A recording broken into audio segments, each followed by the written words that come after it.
ನಮಸ್ತೆ ಆದ್ಮೇಲೆ ಇವತ್ತು ನಾವು ಯರಪತನಹಳ್ಳಿಲಿದ್ದೀವಿ. ಇಲ್ಲಿ ನೀವು ನೋಡಿರ್ಬೋದು, ಇಲ್ಲಿ ತೋಟದಲ್ಲಿ ಒಂದು ಸಪ್ರೇಟ್ ಒಂದು ಟ್ರಾನ್ಸ್ಫಾರ್ಮ್ ಇದೆ.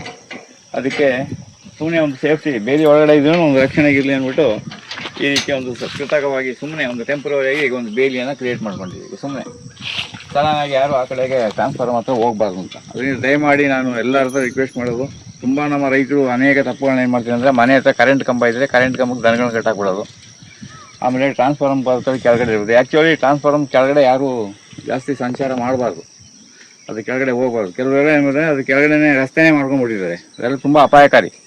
ಹಾಗೆ ದಯಮಾಡಿ ನಾನು ರೈತರ ಹತ್ರ ವಿನಂತಿಸ್ಕೊಳ್ತೀನಿ, ನಿಮ್ಮ ಜಮೀನು ಪಕ್ಕದಲ್ಲಿ ಯಾರೋ ತಂತಿ ಹಾಕಿದೆ, ತಂತಿ ಕಂಬಗಳಿಗೆ ದನಗಳನ್ನ ಕಟ್ಟಾಕೋದು, ಆ ತಂತಿಗೆ ದನ ಕಟ್ಟಾಕೋದು, ಆಮೇಲೆ ಕರೆಂಟ್ ಕಂಬಿಗೆ ಇದು ದನ ಕಟ್ಟಾಕೋದು, ಆಮೇಲೆ ಈ ಥರ ಗೈ ವೈರ್ಗೆ ಈ ಥರ ಕರೆಂಟ್ ಇದಕ್ಕೆ ಕಟ್ಕೊಳ್ಳೋದು, ಇದೆಲ್ಲ ತುಂಬ ಅಪಾಯಕಾರಿ. ನಿಮ್ಗೆ ಏನೋ ಒಂದು ಗೂಟ ಹೊಡೆದು ಕಟ್ಟಾಗೆ ಲೇಟ್ ಆಗ್ತದೆ ಅಂತ ಏನೋ ಒಂದು ಮಾಡ್ತೀವಿ, ಅದರಿಂದ ಮುಂದೆ ತುಂಬ ಅಪಾಯವನ್ನು ಎದುರಿಸಬೇಕಾಗ್ತದೆ. ಈಗ ಮಳೆಗಾಲ, ಅದರಿಂದ ದಯಮಾಡಿ ಯಾರು ಕೂಡ ಅಷ್ಟೇ ಟ್ರಾನ್ಸ್ಫಾರ್ಮ್ ಕೆಳಗಡೆ ಆಗಲಿ ಅಥವಾ ಕರೆಂಟ್ ಕಂಬಕ್ಕೆ ದನಗಳನ್ನ ಕಟ್ಟೋದಾಗಲಿ, ಅದೊಂದು ಕೆಟ್ಟ ಚಟ ಇದೆ ನಮ್ಮಲ್ಲಿ. ಅದು ಹೇಳ್ತಾರಲ್ಲ, ಹೀನು ಸುಳಿ ಬೋಳ್ಸಿದ್ರೆ ಹೋಗೋದಿಲ್ಲ ಅಂತೇಳಿ. ಕೆಲವರಲ್ಲಿ ಆ ಗುಣಗಳಿರ್ತವೆ, ಆ ಗುಣಗಳನ್ನ ನಾವು ಬದಲಾಯಿಸ್ಕೊಳ್ಬೇಕು. ಆ ಗುಣಗಳನ್ನ ಬದಲಾಯಿಸ್ಕೊಳ್ಳದೇ ಇದ್ದರೆ ಮುಂದಿನ ದಿನಗಳಲ್ಲಿ ನಾವು ಅದಕ್ಕೆ ಭಾಳ ಬೆಲೆಯನ್ನು ತೆತ್ತಬೇಕಾಗ್ತದೆ. ಇದಕ್ಕೆಲ್ಲ ಕಾರಣ ಏನಂದರೆ, ಒಂಥರ ಉದಾಸೀನ ಅನ್ನೋದು, ನೆಗ್ಲೆಕ್ಟ್ ಮಾಡೋದು, ಎಲ್ಲವನ್ನ ನೆಗ್ಲೆಕ್ಟ್ ಮಾಡೋದು. ಆಮೇಲೆ ಇದೇನೋ ಇದರಲ್ಲಿ ಏನಿದೆ, ಅದೇನಾಗ್ಬಿಡ್ತದೆ. ಇಷ್ಟು ವರ್ಷದಿಂದ ನಾವು ಕರೆಂಟ್ ಕಂಬದಲ್ಲಿ ದನ ಕಟ್ಟಾಗ್ತಾ ಇಲ್ವಾ, ಅಥವಾ ಇನ್ನೊಬ್ರು ತೋಟದಲ್ಲಿ ದಂತಿಗೆ ದನ ಕಟ್ತಾ ಇಲ್ವಾ, ಅದನ್ನೇನೋ ದನಗಳೇನೋ ಒಂದು ಗಲಾಟೆ ಮಾಡಿಕೊಂಡು ಸ್ವಲ್ಪ ಗಾಬರಿಯಾಗಿ ಏನಾದ್ರು ಕಿತ್ಕೊಂಡ್ರೆ ಪಕ್ಕ ತೋಟದವರು ಕರೆಂಟ್ ಕಂಬನೂ ತೊಂದರೆ, ಆಮೇಲೆ ಜೊತೆಗೆ ನೀವು ಕಲ್ಲು ಕಂಬ ನೆಟ್ಟಿರ್ತಾರೆ ಅದಕ್ಕೂ ತೊಂದರೆ, ತಂತಿಗೆ ಕಟ್ಬಾರ್ದು. ಇದನ್ನೆಲ್ಲ ಚೆನ್ನಾಗಿ ನೆನಪಿಟ್ಕೊಳ್ಳಿ. ನಾವೇನಪ್ಪ ಅಂದರೆ ಸಮಯ ಬಂದಾಗ, ಸಂದರ್ಭ ಬಂದಾಗ ಹೇಳೋದು ನಮ್ಮ ಕೆಲಸ. ಅದನ್ನು ಸ್ವಲ್ಪ ನೀವು ಅನುಸರಿಸ್ಕೊಳ್ಳೋದು ತುಂಬ ಒಳ್ಳೆಯದು. ಸಮಾಜದಲ್ಲಿ ನಾವು ಇಂಥ ತಿಳುವಳಿಕೆಯನ್ನು ಕೊಡೋದು ತುಂಬ ಬೇಕಾದಷ್ಟಿದೆ. ಈಗ ತುಂಬ ಸ್ವಾತಂತ್ರ್ಯ ಬಂದು 80 ವರ್ಷ ಆಯಿತು ಅಂತ ಹೇಳ್ತೀವಿ ನಾವು. ಆ 80 ವರ್ಷದಲ್ಲಿ ನಮ್ಮ ಜನರಿಗೆ ನಾವು ಏನು ಕಲಿಸಿದ್ದೀವಿ? ಏನೂ ಕಲ್ಸೋಕ್ಕೆ ಹೋಗಿಲ್ಲ. ಅಂದರೆ ಅಟ್ಲೀಸ್ಟು ಕೆಲವು ಮೂಲಭೂತ ಕೆಲವು ವಿಚಾರಗಳನ್ನಾದರೂ ನಾವು ಕಲಿಸಿದರೆ ನಮ್ಮ ಭಾರತ ಇನ್ನೂ ಎಲ್ಲೋ ಹೋಗ್ತಾಯಿತ್ತು. 80 ವರ್ಷ ಆಗೋಯ್ತು. ಅದೇ ಈಗ ಮೊನ್ನೆ ಯಾರೋ ಒಬ್ರು ಹೇಳ್ತಾಯಿದ್ರು, ನಮ್ಮ ಜಂಕ್ ಫುಡ್ಗಳನ್ನೆಲ್ಲ ಸೀಸ್ ಮಾಡೋದಕ್ಕೆ ಯಾರೋ ಮಂತ್ರಿ ಬಂದು ಸಹಾಯ ಮಾಡ್ತಿದ್ರು. ಈ ಮಂತ್ರಿಗಳೇನು ಮೊದಲು ಸಮಾಜದಲ್ಲಿ ಇರಲೇ ಇಲ್ವಾ? ಅವರೂ ಇದ್ದರು, ಜನನೂ ಇದ್ದರು, ಹೋರಾಟಗಾರರು ಇದ್ದರು. ಇಲ್ಲೆಲ್ಲ ಏನಾಗಿದೆ ಅಂತ ಹೇಳಿದ್ರೆ, ಬಹುತೇಕ ಈ ಹೋರಾಟಗಾರರೆಲ್ಲ ಮಾರಾಟ ಆಗಿಬಿಟ್ಟಿರೋದ್ರಿಂದಲೇ ನಮಗೊಂದು ದೊಡ್ಡ ದುರಂತ ಬಂದಿರೋದು. ಆ ಜಂಕ್ ಫುಡ್ಡು, ಆಮೇಲೆ ಪೆಪ್ಸಿ, ಕೋಕೋ-ಕೋಲಾ ಇವುಗಳೆಲ್ಲ ಮಾರಾಟ ಆಗಬಾರ್ದು ಅಂದ್ಬಿಟ್ಟು ಸರ್ಕಾರ ಅನೇಕ ರೀತಿಯ ಕಾನೂನುಗಳನ್ನು ತಂದಿದೆ. ಈಗ ನಾಮಕಾವಸ್ಥೆಗೆ ಅಷ್ಟೇ, ಶಾಲಾ ಕಾಲೇಜ್ ಬ್ಯಾನ್ ಮಾಡಿಬಿಡ್ಬೇಕು, ಅದನ್ನೆಲ್ಲ ಕಂಪ್ಲೀಟ್ ಬ್ಯಾನ್ ಮಾಡಿ ಶಾಲಾ ಆವರಣದ ಪಕ್ಕದಲ್ಲಿ ಹಾಕ್ಬೇಡಿ ಅಂತ ಹೇಳಿದ್ರೆ ಮಕ್ಕಳು 10 ದೂರ ಹೋಗಿ 100 ಮೀಟ್ರ್ ದೂರ ಹೋಗಿ ತಗೊಳ್ಳೋದೇನು ದೊಡ್ಡ ಕಷ್ಟನಾ? ಇದೆಲ್ಲ ಏನು ಗೊತ್ತಾ, ಇದೆಲ್ಲ ಅಡ್ಡುಗೋಡೆ ಮೇಲೆ ದೀಪ ಇಟ್ಟಂಗಿದೆ. ನಮ್ಮ ಇಂಡಿಯಾ ಲಾನೇ ಹಾಗೆ, ಎಲ್ಲ ಅಡ್ಡುಗೋಡೆ ಮೇಲೆ ದೀಪ ಇಡೋದು. 100 ಮೀಟ್ರ್ ಒಳಗಡೆ ಮಾರಾಟ ಮಾಡಬೇಡಿ ಅಂತ ಹೇಳಿದ್ರೆ ಆಗ 100 ಮೀಟ್ರ್ ಹೊರಗಡೆ ಮಾರಾಟ ಮಾಡ್ಬೋದು ಅಂತ ಆಯ್ತಲ್ವಾ? ಆಮೇಲೆ ಕೆಲವೊಮ್ಮೆ ಏನು ಮಾಡ್ತಾರೆ ಅಂದರೆ, ನಮ್ಮ ಸರ್ಕಾರದ ಕೆಲವು ಕಾನೂನುಗಳು ಮತ್ತು ಕೆಲವು ಕೋರ್ಟು ಕಚೇರಿ ಕಾನೂನುಗಳೆಲ್ಲ ಜನರಿಗೆ ನಗೋ ಥರ ಇರ್ತದೆ. ಅದೇನು ವಿಚಿತ್ರವಾಗಿರ್ತದೆ. ಈಗ ಯಾವುದೋ ಒಂದು ಸಲ ರೌಂಡ್ ಅಪ್ಪನ್ನು ಸೀಸ್ ಮಾಡಿ ಬ್ಯಾನ್ ಮಾಡಿ ಅಂತ ಹೇಳಿದ್ರು.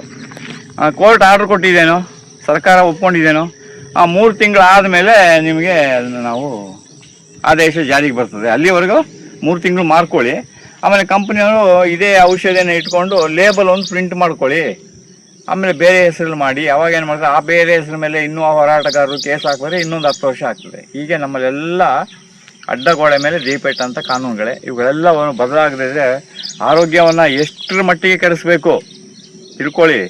ಸರ್ಕಾರ, ಅಧಿಕಾರಿಗಳು ಎಲ್ಲ ಇದರಲ್ಲಿ ಇನ್ವಾಲ್ವ್. ಜನರ ಆರೋಗ್ಯವನ್ನು ಎಷ್ಟು ಕೆಡಿಸಿ ಅವರನ್ನು ಸುಲಿಗೆ ಮಾಡ್ಬೋದು ಅನ್ನೋದ್ರಲ್ಲೇ ಎಲ್ಲ ಮಗ್ನರಾಗಿದ್ದಾರೆ. ಇಲ್ಲದಿದ್ದರೆ ಆರೋಗ್ಯದ ಬಗ್ಗೆ ಇಷ್ಟೆಲ್ಲ ನಮಗೆ ಅನಾಹುತಗಳು ನಡೀತಿರಲಿಲ್ಲ. ಆಮೇಲೆ ಟ್ಯಾಕ್ಸು, ತೆರಿಗೆ ಅಂತ ಹೇಳ್ತಾರೆ ನೋಡಿ. ನಿಮಗೆಲ್ಲ ಏನು ಮಾಡ್ತಾರೆ ಅಂದರೆ, ಎಲ್ಲ ಕಂಪ್ನಿಯವರು, ಅದಕ್ಕೆ ನಾನು ಹೇಳೋದು, ಬಹುರಾಷ್ಟ್ರೀಯ ಕಂಪ್ನಿಯವರು ತುಂಬ ಅಪಾಯಕಾರಿ. ಮತ್ತು ಸರ್ಕಾರ ಯಾವುದೇ ಒಂದು ಹೊಸ ರೂಲ್ಸ್ ತರ್ಬೋದು.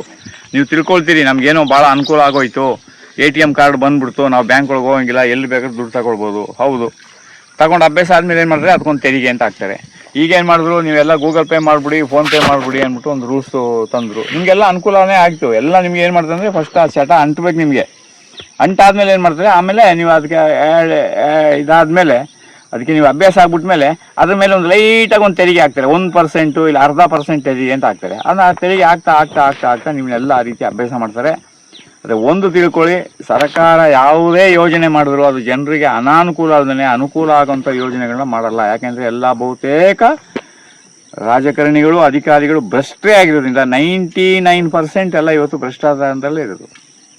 ಅದರಿಂದ ನಮ್ಮ ಎಚ್ಚರಿಕೆ ನಾವಿರ್ಬೇಕು. ಅದಕ್ಕೆ ಹೇಳಿದ್ರು technology is not perfect, do not comfortable ಅಂತೇಳಿ. ಯಾವುದೇ ಹೊಸ ತಂತ್ರಜ್ಞಾನ ಬರಲಿ, ಹೊಸ ರೂಲ್ಸ್ ಯಾವುದೇ ಬರಲಿ ಬಂದರೆ ನಮಗೆ ಅನುಕೂಲಕ್ಕೆ ಮಾಡಿದ್ದಾರೆ, ನಮ್ಮ ಉದ್ಧಾರಕ್ಕೆ ಮಾಡಿದ್ದಾರೆ ಅಂತ ತಿಳ್ಕೊಳ್ತೀರಿ.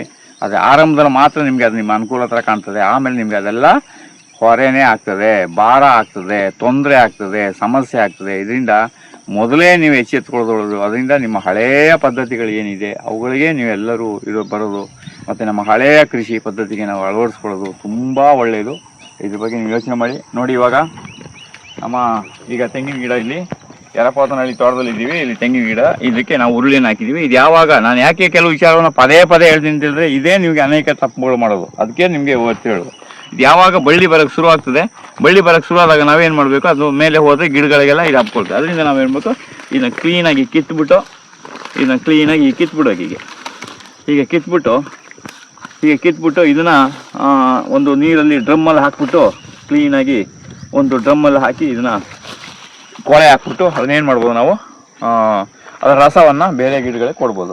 ಇಲ್ಲದಿದ್ರೆ ಏನು ಮಾಡ್ಬೋದು, ನಾವು ಆ ಗಿಡದ ಪಕ್ಕದ ಈ ಥರ ನಾವು ಮಲ್ಚಿಂಗ್ ಮಾಡ್ಬೋದು. ಅಂದರೆ ಹಸಿ ಗಿಡದ ಪಕ್ಕದಲ್ಲಿ ಹಾಕಬಾರ್ದು. ಈ ಥರ ಪಕ್ಕದಲ್ಲಿ ಹಾಕ್ಬಿಟ್ರೆ ಏನಾಗ್ತದೆ, ಇದು ಫಂಗಸ್ ಸ್ಟಾರ್ಟ್ ಆಗ್ತದೆ.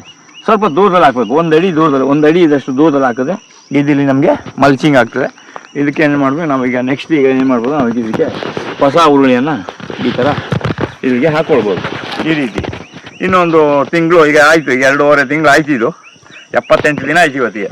ಇಲ್ಲಿ ತೋಟ ಈ ಕೆಲಸ ಶುರು ಮಾಡಿ 78 ದಿನಕ್ಕೆ ನೋಡಿ ತೋಟ ಯಾವ ರೀತಿಯಲ್ಲಿದೆ ಅನ್ನೋದನ್ನ ನೀವು ಇಲ್ಲಿ ನೋಡ್ಬೋದು. ಇದೆಲ್ಲ ಅರಿಶಿಣವನ್ನು ಹಾಕಿದೆ, ಮಧ್ಯದಲ್ಲಿ ಅರಿಶಿಣ, ತೆಂಗಿನ ಗಿಡಗಳು, ಅಡಿಕೆ ಗಿಡಗಳು, ಆಮೇಲೆ ಗ್ರೀಸಿದೆ ಎಲ್ಲ ನೋಡಿ. ನಡುವಾಗ ಭಾಳ ಸಣ್ಣ ಚಿಕ್ಕ ಕಡ್ಡಿಯಾಗಿತ್ತು, ಈಗ ಅದು ಭಾಳ ಚೆನ್ನಾಗಿ ಬಂದಿದೆ. ಅದೇ ರೀತಿ ನುಗ್ಗೆಯನ್ನು ನೋಡಿ, ಭಾಳ ಸೋಂಪಾಗಿ ಇಲ್ಲಿ ನುಗ್ಗೆ ಬಂದಿದೆ. ಆಮೇಲೆ ಇಲ್ಲಿ ಸಪೋಟ ಗಿಡ ನಟ್ಟ ಮೇಲೇ, ಯಾವುದೇ ಗಿಡ ನಟ್ಟ ಮೇಲೇ ಅದು ಡೆವಲಪ್ ಆಗೋದು. ಹಾಗೆ ಇದು ಸಪೋಟ ಗಿಡ ಇಲ್ಲಿ ಚೆನ್ನಾಗಿ ಇಲ್ಲಿ ಡೆವಲಪ್ ಆಗಿ ಬರ್ತಾ ಇದೆ.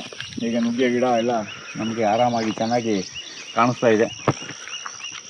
ಹಾಗೆ ಗ್ರೀಸಿದೇನು ಭಾಳ ಚೆನ್ನಾಗಿ ವಿಶೇಷವಾಗಿ ಇಲ್ಲಿ ಬರ್ತಾ ಇರೋದ್ರಿಂದ ಇಲ್ಲೇನು ಇನ್ನು ಮುಂದೆ ಅಂಥದ್ದೇನು ಸಮಸ್ಯೆ ಏನಾಗೋದಿಲ್ಲ. ಎಲ್ಲ ಥರದ್ದು ಗಿಡಗಳು ಚೆನ್ನಾಗಿದೆ, ನುಗ್ಗೆನೂ ಚೆನ್ನಾಗಿದೆ. ಮತ್ತು ನಾವು